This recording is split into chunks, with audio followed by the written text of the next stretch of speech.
जय माता दी दोस्तों। सबसे पहले आप सभी को सुप्रभात, वेरी गुड मॉर्निंग और मेरा प्यार भरा नमस्कार।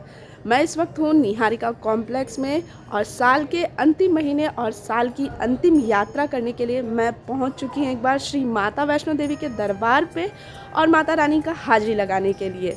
तो मेरे पीछे आप देख रहे होंगे त्रिकुटा पर्वत आपको दिख रहा होगा यहाँ से, और इस समय सुबह के बज रहे हैं 5 और बहुत सारे श्रद्धालु पीछे आपको लाइन में लगे हुए हैं हेलीकॉप्टर के लिए। और ऊपर रूम कुछ नई गाइडलाइंस जारी हुई है श्री शाइन बोर्ड द्वारा, तो इसी तरह से मेरे साथ बने रहिएगा। इस वीडियो में हम आपको पढ़ाव द पढ़ाओ और न्यू गाइडलाइन जो श्री शाइन बोर्ड द्वारा जो जारी की गई है वो हम आपको बताएंगे। दरबार की जय। जेके टूरिज्म के पास में आप अपना सामान लगेज रख सकते हैं। यहाँ की टाइमिंग आपको 24 घंटा 30 रुपये लेती है। शक्ति भवन पे आपको डॉर्मेट्री मिल जाएगी जिसका आपको 150 रुपीज़ चार्जेस देना पड़ेगा। RFID कार्ड लेना अनिवार्य है। काफ़ी भीड़ देखने को मिल रही है यात्रा में और इस तरह के फ्रूट्स आपको खाने के मिल जाएंगे। सब अर्थ कुमारी पास पहुँच कर सबसे पहले अपना पर्ची काउंटर कटाइए। आप लॉकर की सुविधा आप पार्वती भवन में मत लीजिएगा क्योंकि काफ़ी रश आपको देखने को मिलेगा। दुर्गा भवन पे डॉर्मेट्री मिल जाएगी आपको और जगह जगह पे इस तरह के अंगीरें आपको देखने को मिलेगी और भैरव बाबा पे आपको लंगर मिलेंगे। आपको बहुत सारे जाइए जो चावल आपको मिल रहा है लंगर में। श्री माता वैष्णो देवी लाखों करोड़ों श्रद्धालुओं का आस्था का केंद्र है। श्री माता वैष्णो देवी आपको त्रिकुटा पर्वत पे कटरा में स्थित है। वहाँ कोई आपको मूर्ति नहीं है। यहाँ पे 3 पिंडी स्वरूप में माता विराजमान है। कुछ व्यक्ति यात्रा अपनी पैदल करते हैं, कुछ व्यक्ति अपनी यात्रा घोड़े खच्चर से कुछ व्यक्ति अपने पालकी से करते हैं, कुछ आपको पिट्ठू से या तो हेलीपैड से।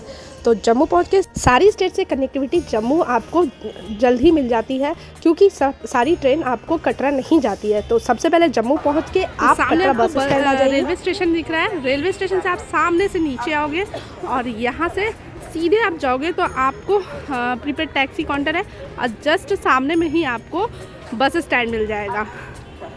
तो एकदम स्ट्रेट आप स्टेशन से निकलोगे, एकदम स्ट्रेट आप सीधा चले जाओगे तो आपको बस स्टैंड मिल जाएगी। वहाँ से आप अपने यहाँ से आपको बस का फेयर भी पता चल जाता है और यहाँ से आपको टैक्सी भी मिल जाती है। बस यहाँ से आपको खुलती है जिसका किराया आपको 80 रुपया पड़ता है। कुछ प्राइवेट गाड़ियाँ भी जाती है जिसका किराया आपको अपने हिसाब से वो बताते हैं, लेकिन आपको 600 रुपया पर हेड पड़ती है। इस तरह की बसें आपको मिलेगी जो कि आपको 80 रुपये चार्जेस है और आपको सीधा कटरा के पास में पहुंचा देगी। कटरा फुआरा चौक आपको जाना है। यहाँ से आपको आधा किलोमीटर फुआरा चौक पड़ता है। यहाँ आके आपको श्रीधर चौक बोलते हैं। यहाँ से आपको माता रानी का दर्शन होता है और यहाँ पे आपको सस्ते होटल भी मिल जाएंगे। और यहाँ पे सामने में आपको निहारिका कॉम्प्लेक्स है। आगे जाके आपको निहारिका कॉम्प्लेक्स मिल जाएगा। निहारिका कॉम्प्लेक्स जाके आप अपने रहने की व्यवस्था कर सकते हैं। निहारिका कॉम्प्लेक्स में हर तरह की डॉर्मेट्री सुविधा आपको मिल जाती है। निहारिका कॉम्प्लेक्स में यहाँ पे इंक्वायरी काउंटर और रिजर्वेशन आपको मिल जाएगा। सामने से आपको मिल जाएगा। तो यहीं पे आपको निहारिका कॉम्प्लेक्स में डॉर्मेट्री की सिस्टम मिल जाएगी। यहाँ पे बहुत सारे आपको डॉर्मेट्री है, जैसे शिव शक्ति हो गई, आगे पीछे में आशीर्वाद है, बहुत सारे आपको यहीं पे डॉर्मेट्री मिल जाएगी। इंक्वायरी रूम है जहाँ पे आपको हेलीपैड की टिकट वगैरह सब यहाँ से इंक्वायरी रिजर्वेशन है आपको मिल जाएगी। और यहाँ से डॉर्मेट्री शिव शक्ति का यहाँ पे डॉर्मेट्री आशीर्वाद में मिल जाएगी। तो इस तरह की डॉर्मेट्री आपको मिल जाती है। ऑनलाइन ज़्यादातर बुकिंग होती है। अगर आप ऑफलाइन लेना चाहते हैं तो आप काउंटर पे जाके कीजिएगा, आप थोड़ी रिक्वेस्ट कीजिएगा तो आपको मिल जाती है ये व्यवस्था। मेरी है और 12 नंबर है। तो यहाँ पे आराम से ये मेरी बेड है, आराम से कंफर्टेबल बेड हमें मिल गई। निहारिका कॉम्प्लेक्स से यात्रा पंजीकरण आपको पास में ही होगा जिसका ओपनिंग टाइम सुबह के 5 बजे से रात के 10 बजे तक है। और ये RFID कार्ड लेना अनिवार्य है। हमारी RFID कार्ड मिल चुकी है और हम यात्रा की ओर बढ़ रहे हैं। फुआरा चौक से आपको ऑटो का फेयर 150 रुपया बोलते हैं, 200 भी बोलते हैं, लेकिन वहाँ से 1 किलोमीटर आपकी यात्रा है। आप पैदल भी कर सकते हैं, चलते टहलते आप पैदल भी जा सकते हैं। बाणगंगा से आपकी इसे दर्शनीय गेट भी कहते हैं। यहाँ से आपकी 13 किलोमीटर की लंबी यात्रा होती है। तो फाइनली आप देख रहे हैं कि कितनी भीड़ है और काफ़ी रश आपको देखने को मिल रहा है। बहुत सारे श्रद्धालु दर्शन करने के लिए आए हैं और इस तरह की आपको बच्चे को रखने की वन साइड का, तो भैया बता रहे हैं कि वन साइडेड का यहाँ से आप बच्चे को आप इस तरह से कैरी करके लेके जा सकते हो। चल जाती है और आपके लेफ़्ट साइड ले लीजिएगा तो आपको गुलशन कुमार का लंगर देखने को मिल जाएगा। तो अभी सुबह मॉर्निंग के इतने सुबह अभी आपको गुलशन जी का लंगर नहीं खुला हुआ है। अगर आप इस नए ताराकोट मार्ग से यात्रा करना चाहते हैं तो यहीं से आप अपनी यात्रा स्टार्ट कीजिए। लेकिन हम प्रेफर करते हैं आपको कि पुराने रास्ते से जाइए, क्योंकि पुराने रास्ते पे बहुत सारी हलचल रहती है और ताराकोट मार्ग रास्ते पे आपको हलचल बहुत कम मिलती है, जिससे कि यात्री को लगता है कि यात्रा बहुत ज़्यादा है। तो आप कोशिश करिए कि पुराने यात्रा से जाए, बाकी आपकी मर्जी, आप जिससे कंफर्टेबल हो आप उसी से अपनी यात्रा को स्टार्ट करिए। यहाँ से आपको घोड़े की सुविधा मिल जाती है। आप यहीं से घोड़े अगर करना चाहते हो तो यहीं से आप घोड़े कर सकते हो। बाणगंगा गेट के पास में ही आपको फर्स्ट प्रीपेड बुकिंग काउंटर मिल जाता है, जहाँ से आप घोड़े, पिट्ठू, पालकी की सुविधा लेते हैं। इसी रेट लिस्ट के पास से ही आप बुकिंग करिएगा, क्योंकि आगे जाने पे आपको रेट ज़्यादा आता है। यात्रा पे आपको इस तरह के सिम कार्ड मिल जाएंगे। आप अगर जम्मू में नहीं लिए हैं, कटरा में नहीं लिए हैं, तो इस तरह के सिम आपको, क्योंकि वहाँ जाके सिम आपकी बंद हो जाती है। और यहीं पे आपको कुछ ढाबे मिल जाएंगे खाने के लिए और आप अपनी यात्रा यहाँ से स्टार्ट कर सकते हैं। तो हम पहुँच चुके हैं इस समय बाणगंगा गेट, जो कि तो जय माता दी दोस्तों, हम एक और नए पड़ाव पे पहुँचे हैं जिसे हम बाणगंगा कहते हैं। यहीं पर श्री माता वैष्णो देवी जी ने पवन पुत्र श्री हनुमान जी के आग्रह करने पे बाण छोड़ के इस शीतल जल को प्रकट किया था। और मान्यता यह भी है कि माता रानी जी ने यहीं पे अपने केश भी धोए थे। और ये देखिए कितना शीतल जल आपको यहाँ पे देखने को मिल रहा है और बहुत ही क्लीन है। और इस वक्त बाणगंगा का पानी काफ़ी ठंडा है। बहुत सारे श्रद्धालु इस समय देखिए आपको बहुत सारे श्रद्धालु स्नान नहीं ऐसे ही छिड़क के जा रहे हैं अपने, क्योंकि ठंड काफ़ी है इस वक्त। थोड़ी सी आगे जाने के बाद इच्छापुर मंदिर मिलती है। आपको इच्छापुर मंदिर में दर्शन करके ज़रूर अवश्य जाइएगा और माथा टेक के ज़रूर जाइएगा। यहाँ भी मंदिर है और माता रानी का भव्य स्वरूप मूर्ति अंदर में देखने को मिलता है आपको। तो यात्रा मार्ग पे जाते जाते आपको इस तरह के फ्रूट सैलेड मिल जाएंगे। इसे ही खा के आप अपनी यात्रा करिए, जो कि आपको 30 से 40 रुपया पड़ता है। और इसे खा के चलने से यात्रा आपकी भरपेट, अगर आप खाना खा लोगे तो आप यात्रा नहीं कर पाते हो। अब हम प्रथम प्रभाव पे पहुंच चुके हैं, जिसे हम चरण पादुका कहते हैं। यहाँ पे माता रानी ने भैरवनाथ जी को पीछे मुड़ के कहते हैं। माँ भवानी जी ने यहीं पे जब पीछे मुड़ के देखे तो उनके चरण चिन्ह बन गए थे। तो आप यहाँ दर्शन करके ज़रूर जाइएगा। माता के जो चरण चिन्ह है देखिए इस तरह आपको यहाँ पे देखने को मिलेंगे। मैंने अंदर से लिया और यहीं पे आपको माता रानी के 9 स्वरूप का दर्शन भी होता है। तो ज़रूर जाइए और दर्शन करके ही अपनी यात्रा को आगे बढ़े। यहाँ पे कुछ ऐसे ढोल नज़ारे वाले का नज़ारा देखने को मिलेगा। फाइनली हमारी सीढ़ी की यात्रा समाप्त हुई। हम पहुँचने वाले हैं इस समय अर्धकुमारी और आपको पीछे भव्य सुंदर मिल रहा है इस समय कटरा का। क्या सुंदर नज़ारा आपको देखने को मिल रहा है। बहुत सारे भक्तजन दर्शन करने के लिए आ रहे हैं। ये देखिए। तो अब हम पहुँच चुके हैं अर्धकुमारी, जो कि आपको दूसरा पड़ाव कहते हैं। अर्धकुमारी पर पहुंचने पे ही आपको इस तरह के बहुत सारे जो भोजनालय, आपको श्री साईं बोर्ड के दूसरा भोजनालय आपको यहीं पे मिल जाएगा, क्योंकि यहाँ पे आपको बिना लहसुन प्याज का मिलेगा और बहुत ही अच्छे स्वादिष्ट खाने भी मिल जाएंगे। डोमिनोज का भी है, यहाँ पे मैकडॉनल्ड्स है, बहुत सारे खुल गए हैं। तो अब हम पहुँच चुके हैं अर्धकुमारी माता रानी का दर्शन करने के लिए। तो कहते हैं कि माता अर्धकुमारी जी, माता भवानी जी ने यहीं पे 9 महीने इसी गुफा में बिताए थे। कहते हैं जैसे कि माता के कोख में एक शिशु 9 महीने बिताता है, उसी तरह से इस गर्भजोन में भी आपको जीवन में एक ही बार जाना चाहिए। तो सामने आपको भगवती भवन दिख रहा है, यहीं पे आपको श्रद्धा भवन दिख रहा है, यहीं पे आपको शैलपुत्री भवन भी आगे देखने को मिलेगा। तो यहाँ पे आपको डॉर्मेट्री की व्यवस्था मिल जाएगी। गर्भ जोन का है, आप जब भी यात्रा करने आइए तो सबसे पहले यहाँ पे पर्ची करा के आगे की ओर जाइए। अभी आपको 24 घंटे का वेटिंग आ रहा है गर्भ जोन गुफा का दर्शन करने के लिए। तो हम इस समय पहुँचे थे, हमने पर्ची कटा के आगे की ओर चले गए, क्योंकि पर्ची कटा के जब भी आप पर्ची कटा के जाइए ऊपर यात्रा करने के लिए जाइए। तो एक रास्ता आपको हिमकोटी सांची छत की ओर जाता है।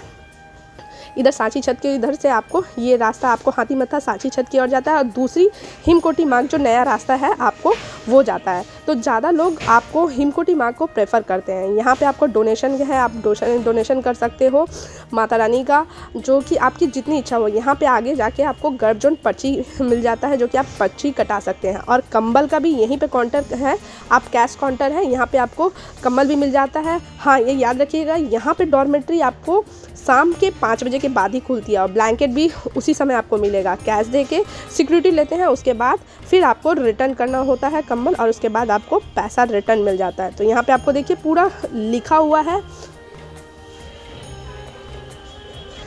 तो हम थोड़ा सा आगे हिमकोटी मार्ग से इधर भवन के रास्ता और एक रास्ता इधर जाता है जो कि ताराकोट मार्ग से होके आता है, जो कि आपको मिला देता है, जो कि अर्धकुमारी के रास्ते में। तो हम चलते हैं आगे, आपको नीचे दिखाते हैं कि कहाँ से आपको रास्ता निकल के आता है ताराकोट मार्ग का, जो कि एक साथ मर्ज होता है। यही रास्ता आपको ताराकोट मार्ग से आता है, रास्ता जो मिल जाता है, जो नया रास्ता है। और यहीं पर आपको लंगर भी मिलता है ताराकोट मार्ग में।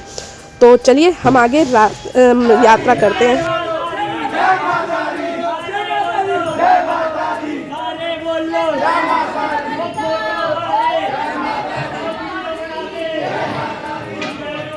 यात्रा करते हम पहुंच गए हैं दोसा पॉइंट, जो कि आपको यहाँ दोसा पॉइंट का अंदर में पर्ची कटाना पड़ता है, कैश काउंटर है और सामने आपको दिख रहा है का मेनू मिल जाएगा आपको हर तरह की। यहाँ पे आपको यहीं पे डोसा मिल जाता है, जो भोजनालय हिमकोटी का है।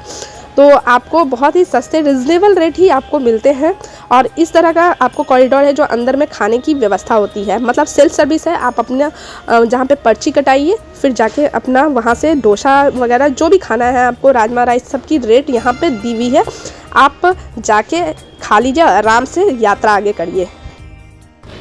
यहाँ से भवन की आपको 3 किलोमीटर की यात्रा हो जाती है। हाँ, इस मार्ग पे आप कभी बैठिए नहीं, क्योंकि यहाँ पत्थर गिरने की संभावना रहती है। हम पहुंच चुके हैं इस समय पार्वती भवन, जो कि अभी आपको नया बना है। हम आपको कहते हैं कि आप 1 तारीख जिस दिन रश हो, तो आप पार्वती भवन में कभी भी लॉकर नहीं लीजिए, क्योंकि यहाँ पे काफ़ी देर होती है और काफ़ी लंबी लाइनें लगती है, कतारें। यहाँ से माता रानी का आपको दर्शन हो रहा होगा। पार्वती भवन में आपको एक बेल्ट देता है, मैंने आपको अभी प्रोसेस इसमें दिखाएंगी कि एक तरह का लॉकर का सुविधा है। और यहाँ पर रात में आराम से कंबल लीजिए और यहाँ पे भी नीचे में डॉर्मेट्री की व्यवस्था टाइप की है, आप आराम से आराम कर सकते हैं। लेकिन ऊपर में लॉकर है, ऊपर नहाने की भी व्यवस्था है, आप आराम से कर सकते हैं। वॉशरूम है, लेडीज़ का लॉकर एरिया है। तो आप देखिएगा काफ़ी भीड़ है, आपको देख रहे हैं घंटों लाइन में लगनी पड़ जाती है आपको इस तरह से पार्वती भवन में।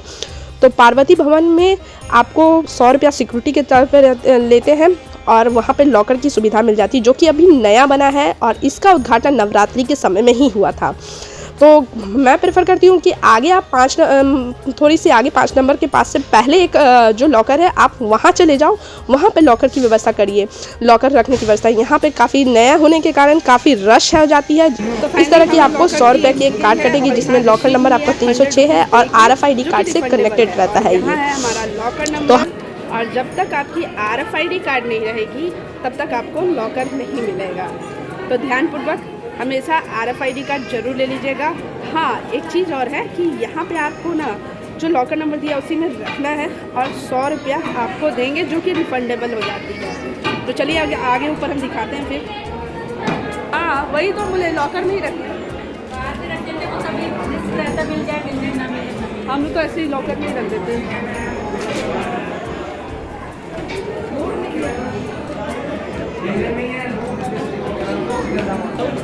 यहाँ पे चेकिंग करवाना पड़ता है अपना लगेज को, लाइन लगना पड़ेगा।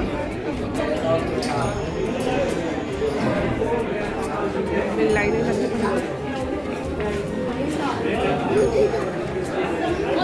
रख सकते हैं लॉकर पे, सिर्फ आपकी सामानें रहती है। देखिए इस तरह के काफ़ी लंबे आकार में यहाँ पे लॉकर बना हुआ है, कम से कम 1000 से ऊपर बनी हुई है इस तरह के लॉकर। आप आराम से यहाँ पे 24 घंटे उपलब्ध रहते हैं आपके, और यहाँ पे आप अपना सामान रख सकते हैं, वो जो मैंने आपको दिखाया। और यहाँ से जब निकलते हैं तो आपको माता रानी का भव्य दर्शन होता है। तो हम निकल चुके थे माता रानी का दर्शन करने के लिए और बहुत अच्छी दर्शन हुई हमें।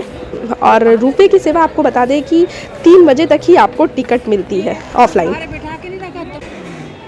तो जय माता दी दोस्तों, तो फाइनली आपको पता चल गया होगा टीका देख के कि माता रानी का हमारा दर्शन हो गया है। और माता रानी का भव्य द्वार बहुत ही सुंदर लग रहा है इस वक्त, और थोड़ी थोड़ी हल्की धूप है, तो पूरा क्लियर नहीं दिख रहा है, ये देखिए पूरा दिख रहा है आपको।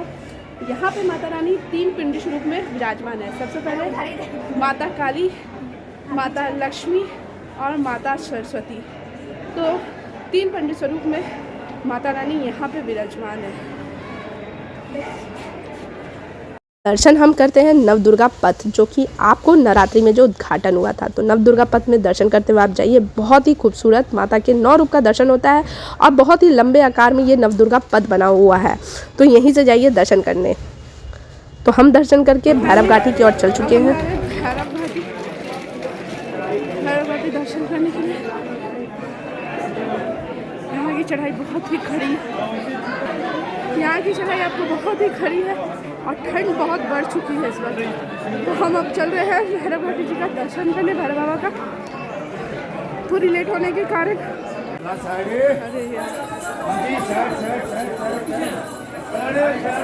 भैरव बाबा जी का दर्शन करने जा रहे हैं और इतनी रश घोड़े वालों ने रख ली है कि आदमी को जाने के लिए भी रास्ता नहीं दिया है। इस तरह से घोड़े और खच्चर गड़ाले कर दिए हैं। आप कभी भी सीढ़ी की व्यवस्था नहीं लीजिए भैरव घाटी का, क्योंकि चढ़ाई आपको बहुत खड़ी है और सीढ़ी चढ़ जाने से आपकी हालत ख़राब हो जाती है। हमने तो ले लिया था सीढ़ी, लेकिन हमारी हालत ख़राब हो गई थी। तो हम पहुंच चुके हैं इस समय भैरव घाटी और यहाँ से देखिए माता रानी का सुंदर नज़ारा आपको देखने को मिलता है। कहते हैं कि जब तक भैरव बाबा का दर्शन नहीं करिए तब तक आपकी यात्रा संपूर्ण नहीं रहती है, क्योंकि यहीं से आपकी यात्रा संपूर्ण होती है। तो यहाँ पे भैरव बाबा जी का सिर कट के गिरा था।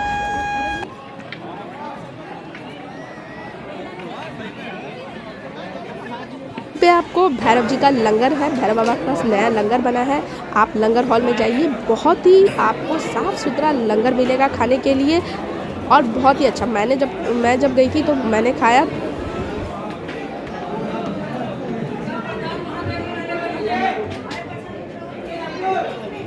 यहाँ पे आपको लंगर हॉल देखने को मिलेगा, भैरव बाबा जी का लंगर हॉल।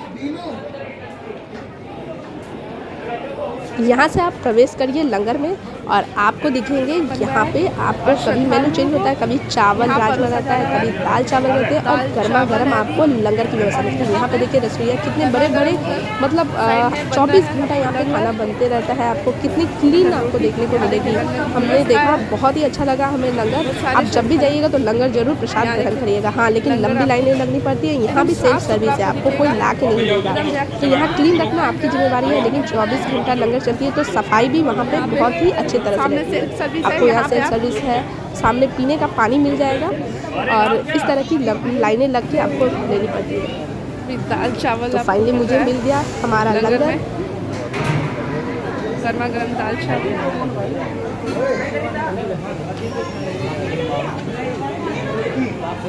ये हमारी बारी दिया गई आपको दाल चावल का। हमें भी गर्मा गर्म दाल चावल मिल गई और यहीं पे आपको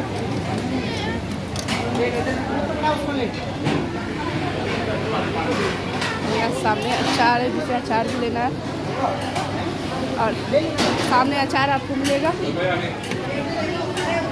सामने अचार रखा है, आपको अचार लेना है तो आप अचार भी यहाँ ले सकते हैं।